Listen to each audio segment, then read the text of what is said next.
할렐루야. 오늘 이 한날도 하나님의 은혜가 함께 하시기를 주님의 이름으로 축복합니다.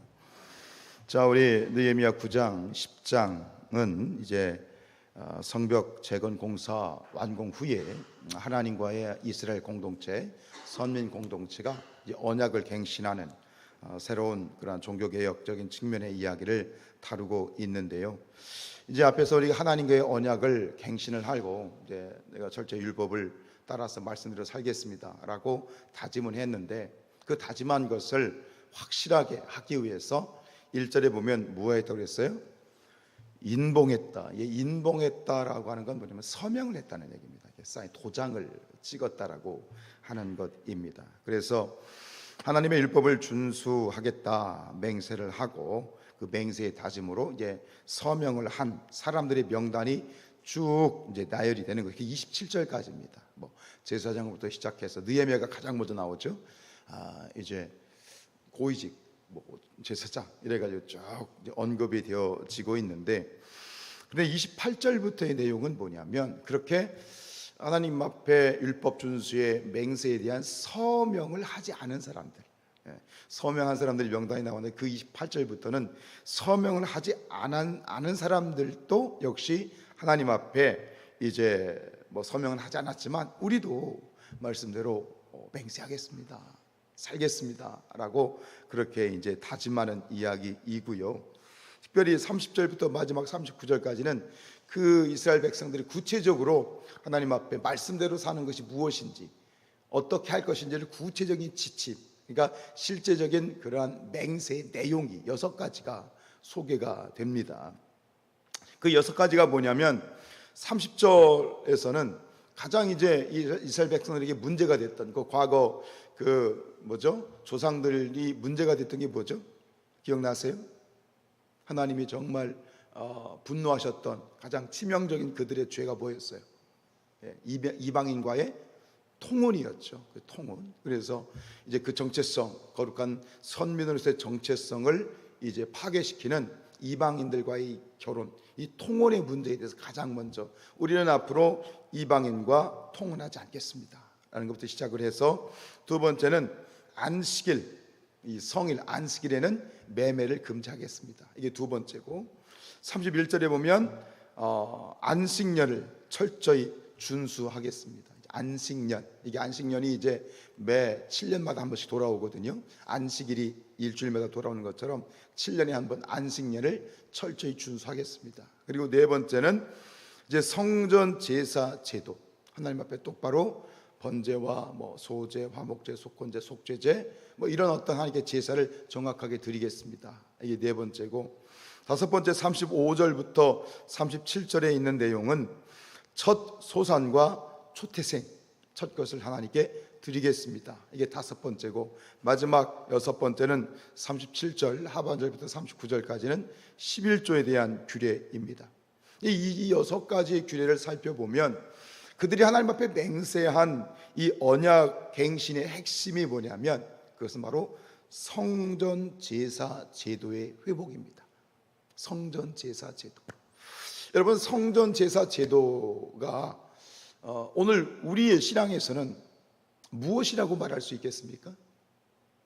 성전 제사 제도, 뭐죠? 예배입니다. 예배와 관련된 어떤 예배를 중심으로 한 그런 신앙.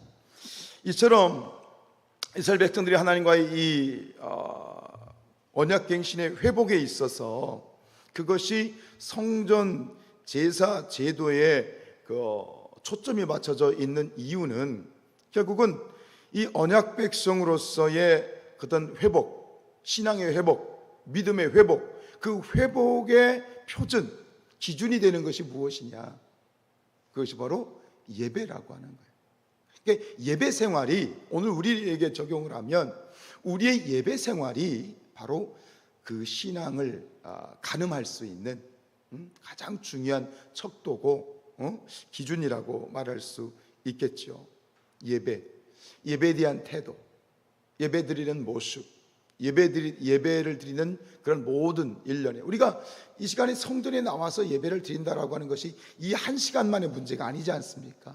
미리 어떻게 우리가 예배를 드리기 위해서는 어떻게 됩니까? 시간을 조정해야 되죠. 예를 들어서 주일날 우리가 예배를 드리려고 하는데 갑자기 뭐 어떤 문제가 생겼어. 주일날 어딜 가야 된다든가 빠져야 된다든가 이런 문제가 생겼을 때 그 시간을 조정해서 가급적이면 최선을 다해서 내가 주일을 범하지 않기 위해서 스케줄을 조정하잖아요. 그죠? 그러니까 예배를 드리기 위해서는 그 한 시간을 드리기 위해서는 사실 여러 가지로 11조를 미리 준비해 놓거나 혹은 시간을 조정한다든가 사람과의 관계를 조정한다든가. 그러니까 예배를 우리가 주일날 하루 예배를 드리는 것이 그냥 한 시간의 문제가 아니라 그 중심이 지금 어디에 가 있는가, 우선순위에 어디에 있는가를 보여주는 척도가 되는 거예요. 동의하십니까? 그렇지 않습니까? 어쨌든 그래요. 뭐 어떻게 보면 뭐 주일날 예배드리는 모습이 그냥 그 한 시간이 예배드리는 모습이 가식적인 거 아니냐, 뭐 또 이렇게도 말할 수 있겠지만 뭐 겉으로 드러나는 게 전부냐라고 말할 수 있겠지만 여러분 겉으로 드러나는 것이 얼마나 중요합니까? 굉장히 중요한 거예요. 어떤 분들은 그래요. 목사가 가운을 입는 것에 대해서 뭐 가식적이다. 우리 감리교 목사들은 이 로만 칼라를 할 수 있거든요. 이게 영국 청교도에서 온 거기 때문에. 근데 그것에 대해서 목사가 가운을 입는 것에 대해서 저도 가운을 뭐 일반적으로 입지는 않지만 가운을 입는 것이 가식적이고 권위적이다. 여러분 그렇게 생각하세요?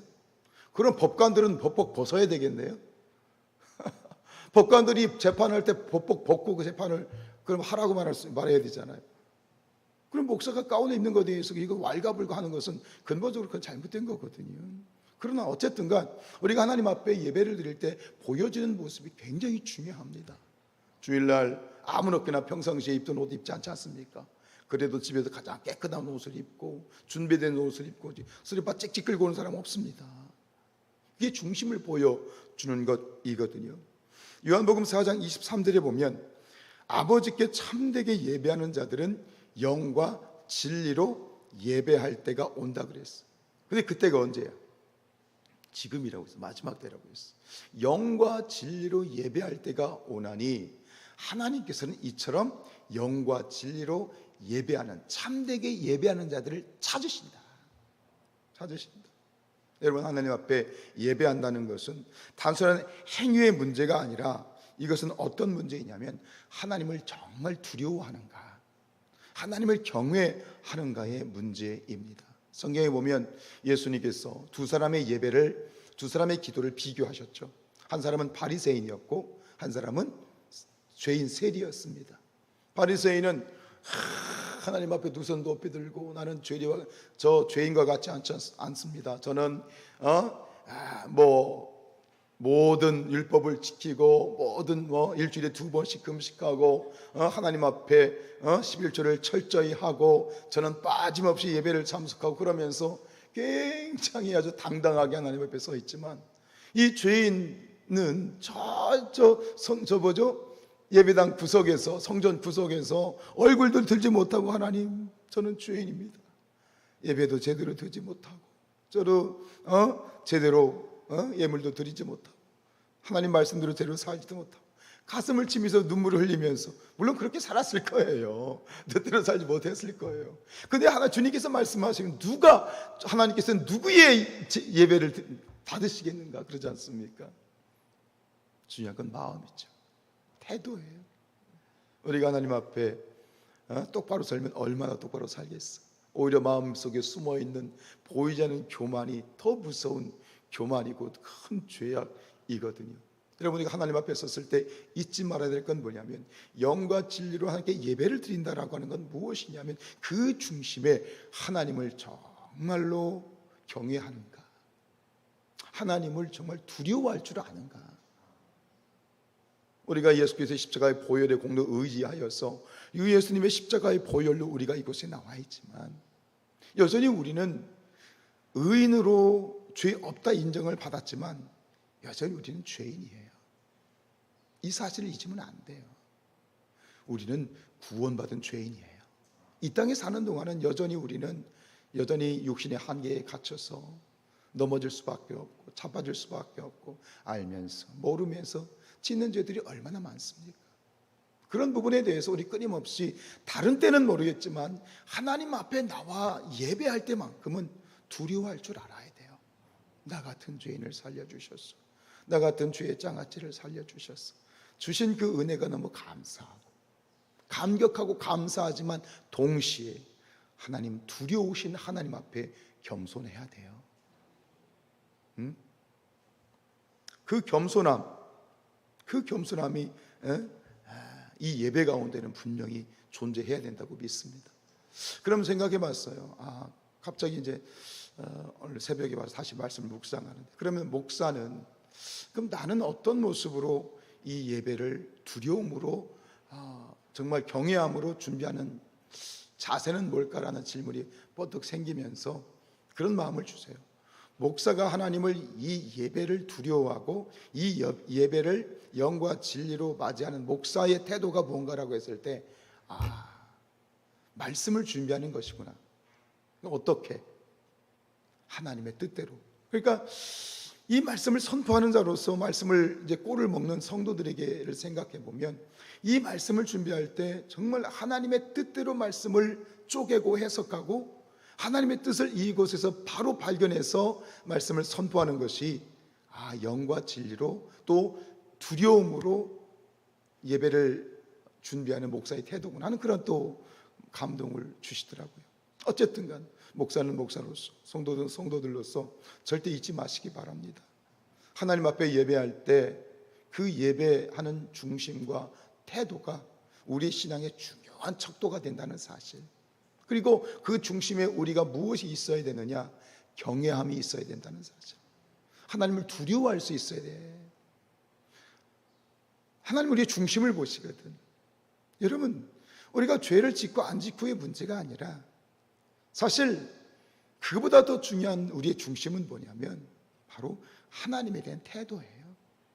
나 같은 죄인 살려주시고 오늘 이렇게 예배할 수 있게 도와주시고 나를 살려주시고 나의 기도를 들어주시고 나를 받아주시고 늘 하나님 앞에 겸손하고 겸비하고, 우리가 누구 앞에 엎드려서 땅에 넙죽 엎드려서 코가 땅에 닿을 만큼 그렇게 겸손한 것처럼, 우리가 예배에 그렇게 나오진 않지만 그러나 그런 마음을 가지고 우리가 바짝 엎드려서 하나님 감사합니다. 나를 불쌍히 여겨주시고 힘 주시고 능력 주시고 하나님 오늘도 나를 붙들어 주십시오. 그 겸비하고 겸손하고 그 경외하는 마음, 그 중심 절대로 놓지 마시고 매 순간마다 정말 영과 진리로 하나님을 경외함으로 예배할 수 있는 우리 모든 성산교회가 될 수 있기를 주님의 이름으로 축복합니다.